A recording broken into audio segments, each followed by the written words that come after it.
Thank you and hello everyone.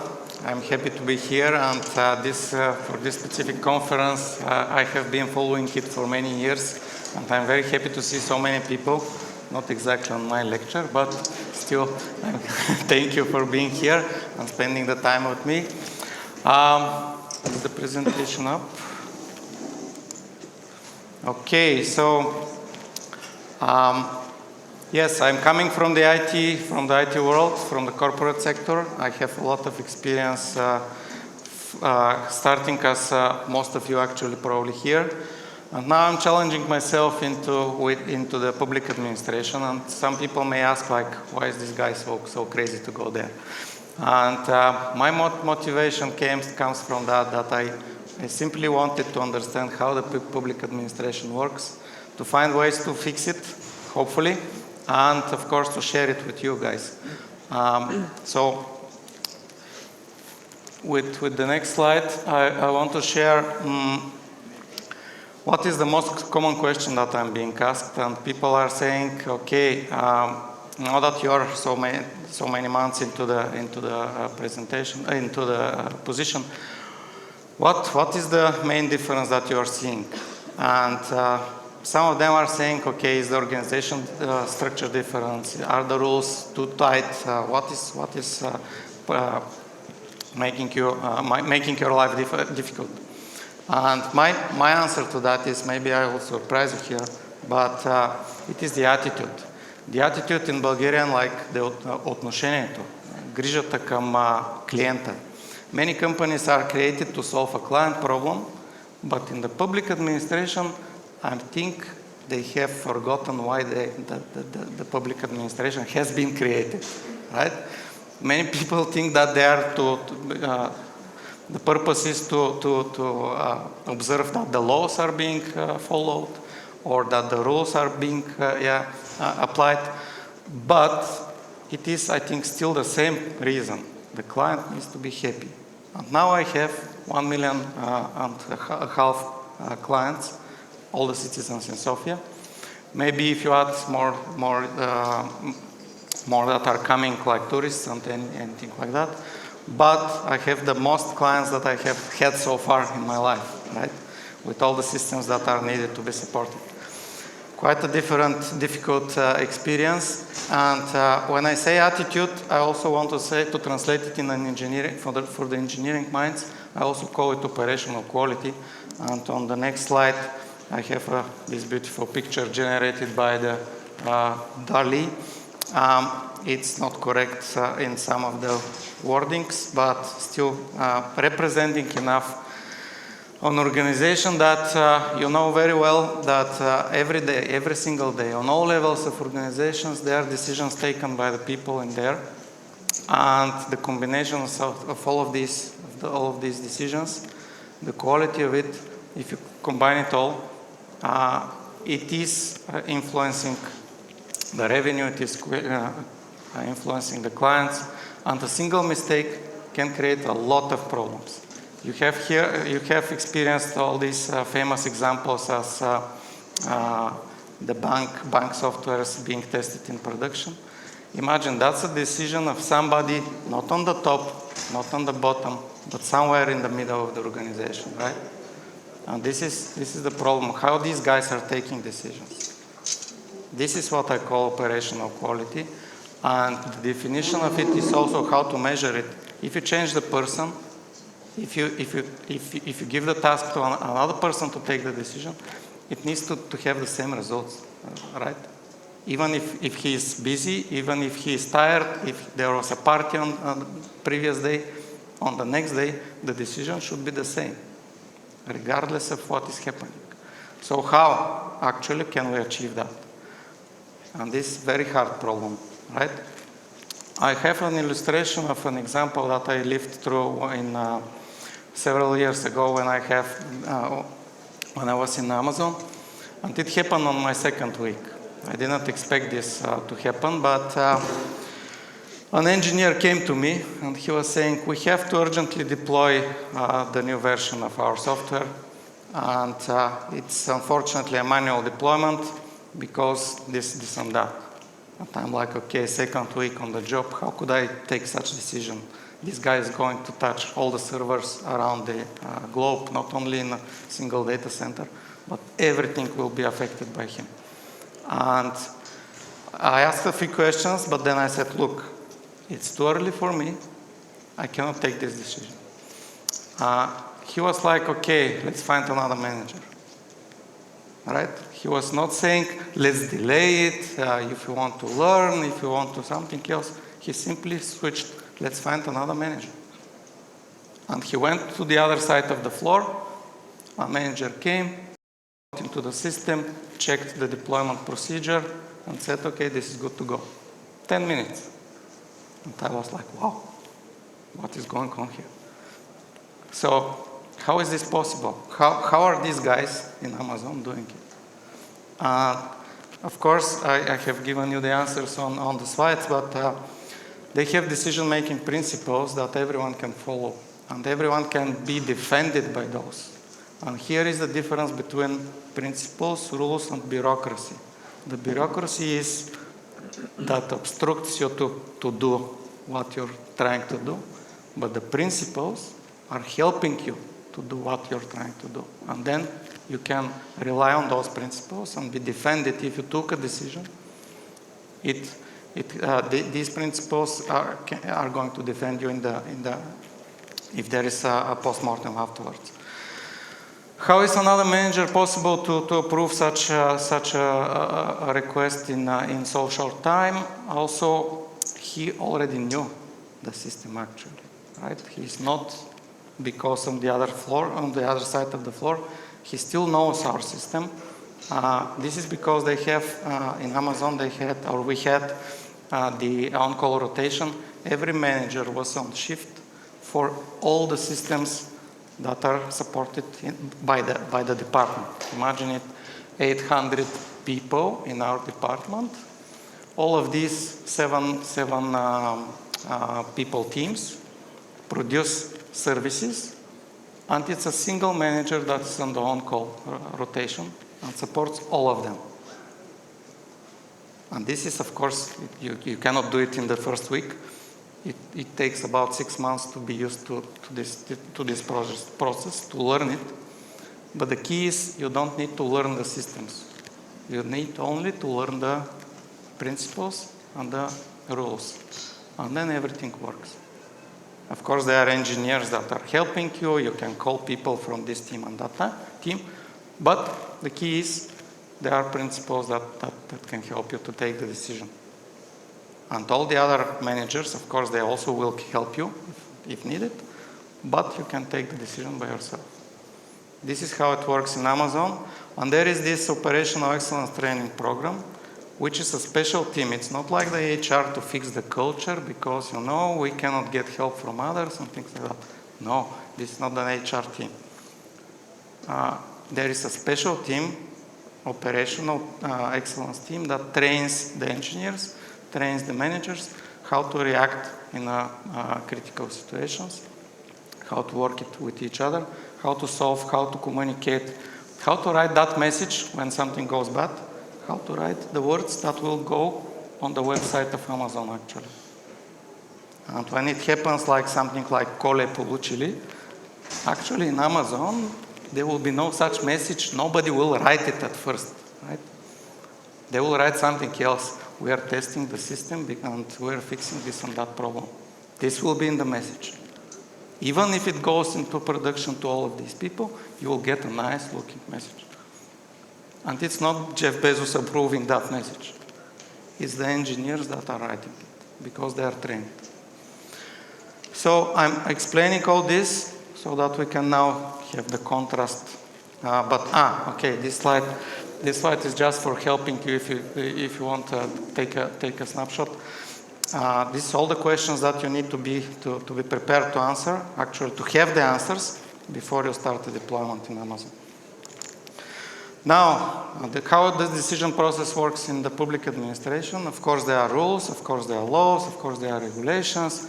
There is something that surprised me. There is an ethical codex in the public administration. It says you need to be nice to your colleagues and your clients and so on. And if you don't follow that, you can be fired.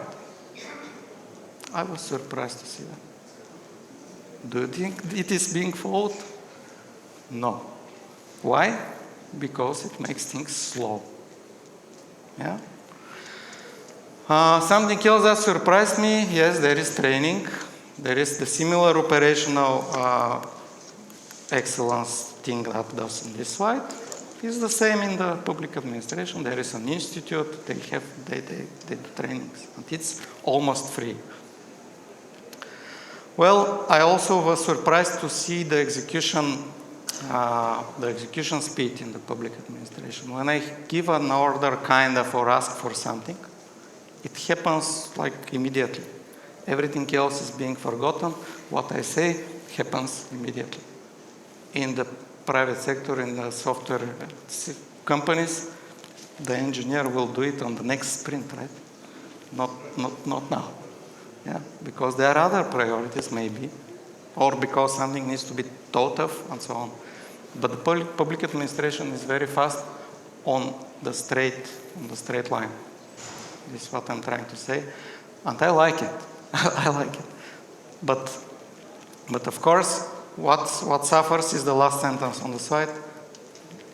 The result is not there. The quality of the results is not the one that we want. And of course, it gives the perception of things are happening slow.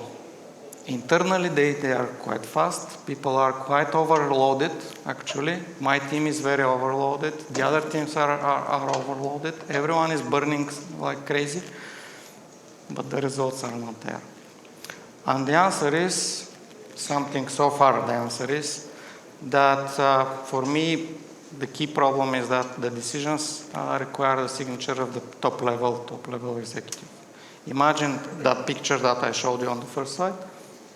All the decisions that are happening, even if it is obvious what needs to be done, it needs to be taken by the top level managers, like Jeff Bezos, to approve all deployments. Right? Okay, not to approve, but just to sign, which is, yeah. And it takes a lot of people, actually. It travels to like probably 5 to 7 people in the hierarchy until it gets to the mayor or to the person that needs to sign. If somebody is on vacation, actually, if I'm on vacation as a deputy mayor, it's only another deputy mayor that can substitute me.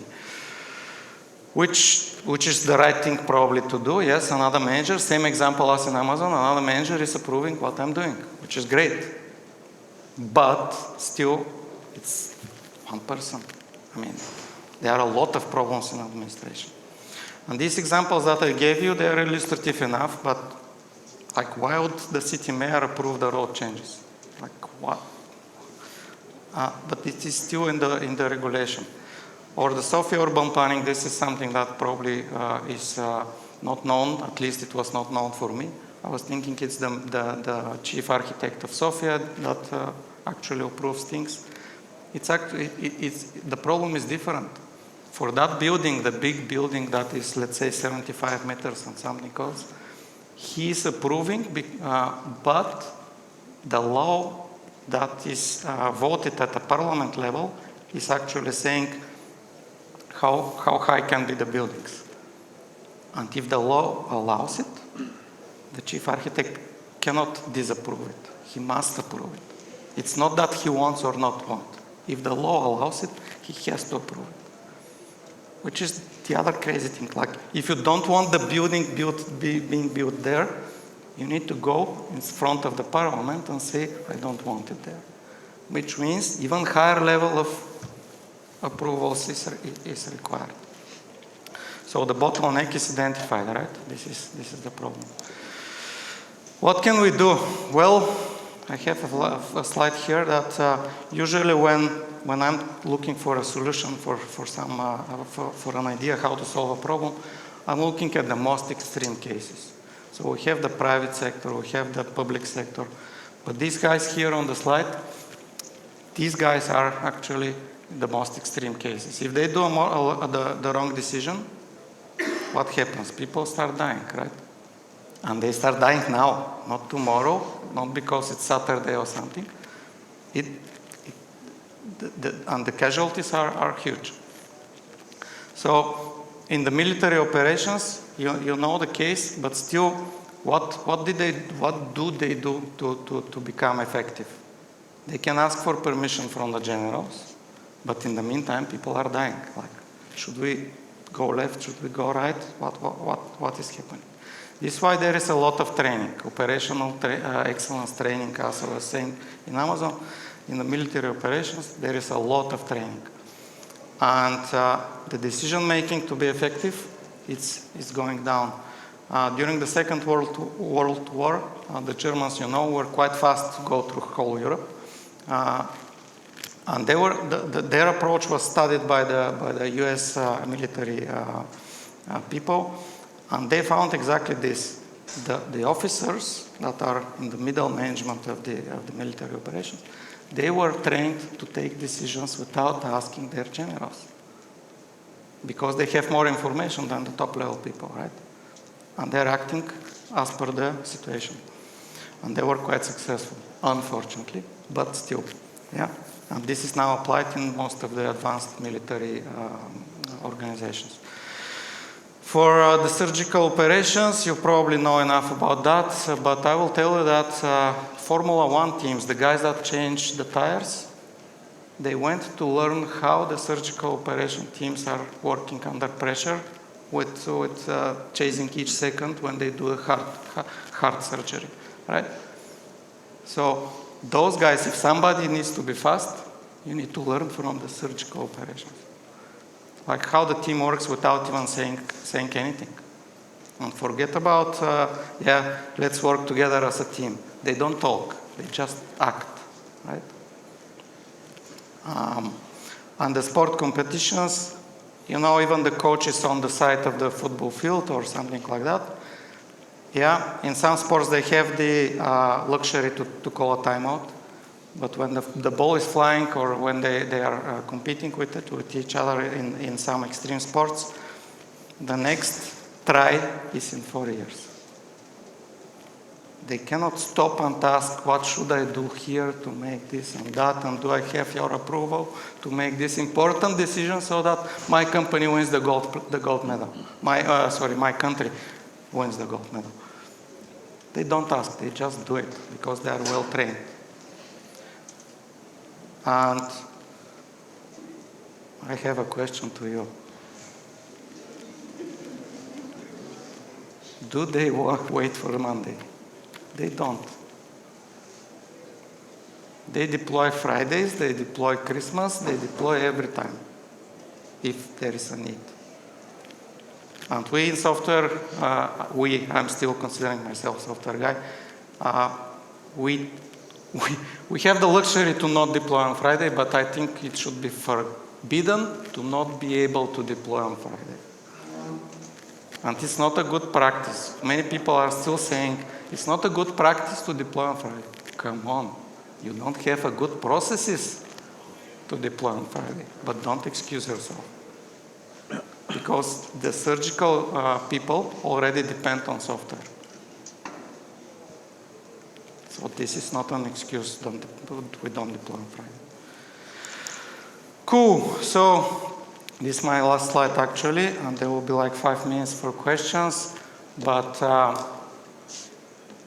okay, as a conclusions, I told you many times already, decisions need to go down. There should be training. Managers or leaders, actually they are the difference between manager and leaders. It's not to give orders, but to say what are the rules, what are the principles, to demonstrate them, to use it, and to explain to people how they should be able to take decisions by themselves. How to write that error message in the code, how to test or whether to test, how to decide whether to test all the critical exception cases for the function that we are trying to develop. Because that's a decision that the person is taking it himself every single day. Whether to cover another case. And there is no law, there is no regulation that can make it so strict that you cannot miss a problem or a bug, right? It should be in the people's. I put it there like a muscle memory for the sports people, right? You just do it. You don't even think for it. And in Amazon there was something that we were calling a run book. We should be also equipped with run books, meaning what to do on each step. Like first you open this if there is a critical situation. First you open this, second you do that, third you do the third thing without thinking. Because when a critical situation happens, your mind is busy with so many things, you cannot think, oh, what I should do now. There are rules, and we have to follow those rules. And of course, the last sentence here is something that I have as a message to you. When you test your organization, when you improve your organization, when you try to create this operational excellence, behave like a client. If you notice that something is broken, let's say in the code or in your company, on the website, don't call the colleague that can fix it on the next desk. File a ticket through the official portal that you have, if you have it, right? And see how long it will travel through the whole organization, like level 1 support, level 2 support, developers, whatever, until it reaches and gets fixed. Because this is what the clients feel. We internally maybe can call it, like I'm the mayor, I can call the guy and it can be fixed. Like if there is a pothole on your street or my street, I can fix my street, right? No, I should use the official call Sofia portal that we report incidents and wait 3 months as the others are waiting, or infinitive, because the process don't work. And this is the way to improve your company, because you can ask them the questions, why is this process not working? Why is that person doesn't want how to answer questions? And we have to follow and teach by the right questions to teach all the people in the organization how to behave. This is my message to everyone. And it works from all levels, like you're here, engineers, individual contributors, managers, and team leads, and so on. Don't limit yourself.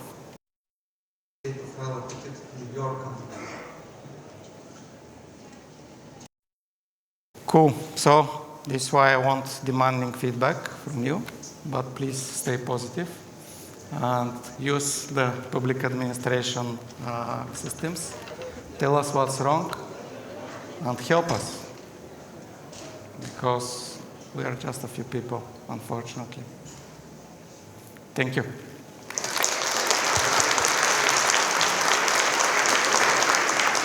Okay, we have like 2 minutes for questions. Anyone wants to ask any question? Okay. Nice, I think that session won most questions.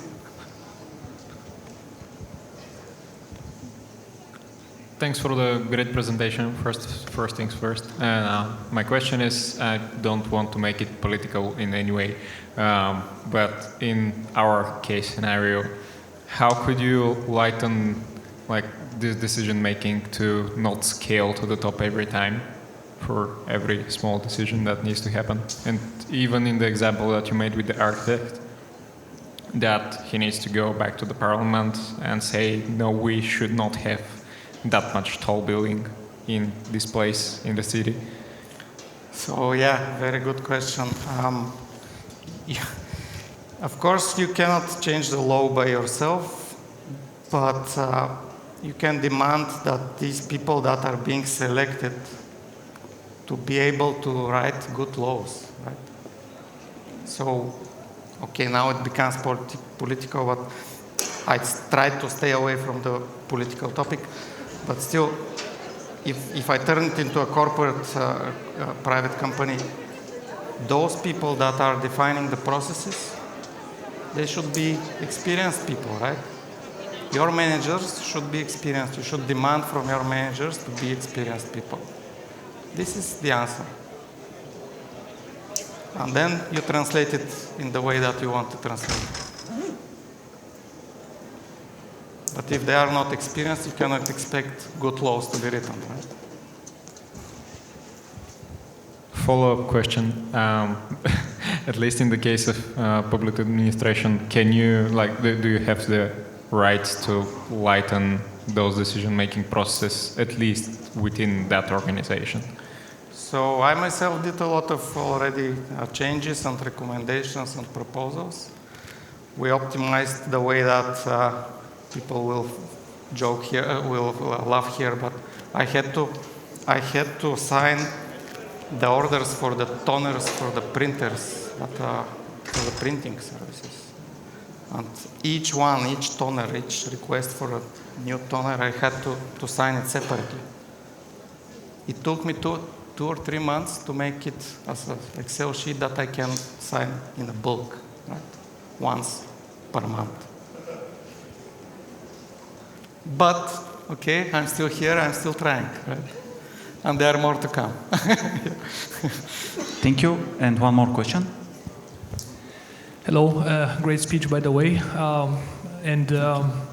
I wanted to ask you about the approach about getting the decision-making down in the organizational change. I think that is the right approach. The closer the decision-making is to the expertise, the faster the organization would move. But don't you think that as a public organization, the law has been constructed in a way that it requires approval from the top just to prevent corruption, for example? I mean, you as an organization are spending public money, so somehow these kind of decisions, someone needs to take the responsibilities. And just a small tip, because you mentioned that you learn from the military and from other organizations. The way how the US Navy operates is that the one doing an action just announces what he's doing. I'm moving left, I'm moving right. And the superior acknowledges that, does not make any decisions unless he wants to stop the subordinate. So maybe that is a working approach in your situation where you're restricted by law. Yeah. Thank you, very good questions. And this example, yes, the Navy are even more extreme than the other parts of the military.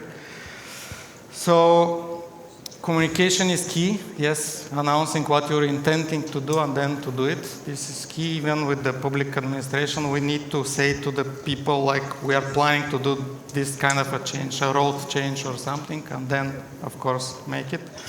But even communication is hard, and somebody needs to approve it. Your question was about the money that are being spent and that somebody on the top needs to approve it. We should not mix the responsibility with the how to say it, with the quality. Like, even if the top level person is responsible, it doesn't mean that he can actually make it possible to control the quality, right? He's a single person. There is no enough minutes in the day that he can control things. So what I'm trying to say here is, like, we should look at what is possible, and we should look at how to ensure quality in the right way, not in the, how to say, maybe our intuition is saying, oh, because he's on the top, he knows more. I don't think that this is the correct way to do it. It's like a first level thinking. We should think deep. How to ensure quality? What are the principles? And this was on my slide. What are the principles by which a public spend needs to be approved? And then we can be even harder. What can we do so that even a 10-year boy or a girl can approve it? What questions, what needs to be checked so that it's actually be safe to put it in the hands of a schoolboy? And if we answer those questions, maybe we will have better laws. Okay, thank you, Ivan.